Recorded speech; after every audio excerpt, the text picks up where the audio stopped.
Alright, how to find good samples. Let's go. So, what I do, I just find a record that looks cool, and then I listen to it.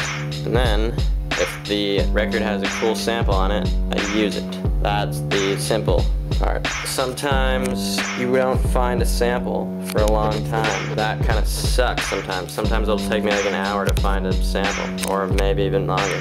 The important thing to remember is that your beat will not be any better than a sample. So, if you want to make a good beat, you gotta find a good sample. If you're trying to make 90s sounding hip-hop, you want to sample records for sure. If not, you use a computer for your shit. YouTube is a great way to find samples.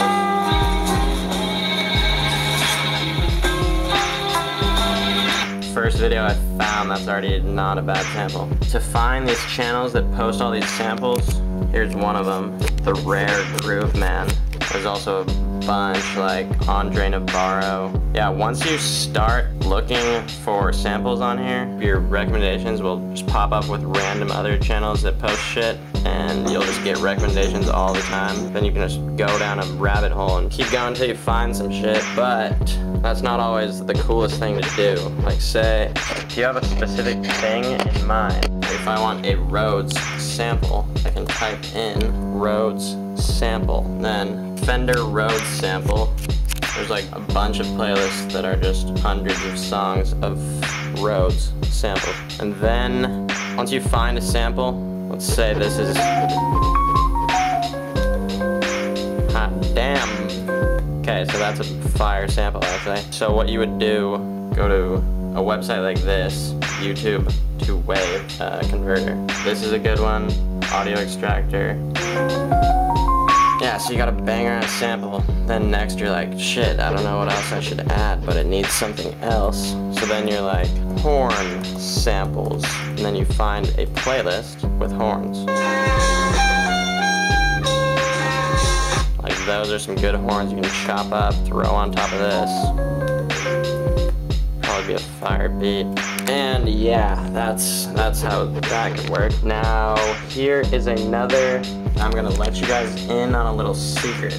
Special technique, not many people do this, I would assume. Here's what you do. You go to Who Sampled, and you search up one of your favorite artists. I'm gonna search Tribe called Quest. Pull up their samples and steal them. No, I'm joking, don't do that. That would be stupid and shitty. But what you can do is find the samples they use. For example, this is a good ass sample right here.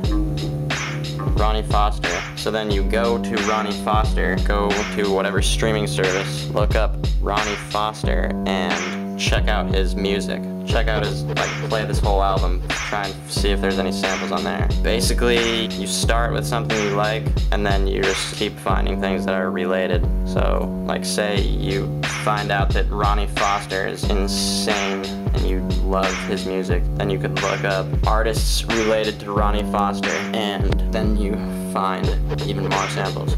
Yeah, you can also, you can search anything on YouTube, really, like boom bap samples, and there's like a million playlists. Super sick! I think that's the vid. So, yeah. Later.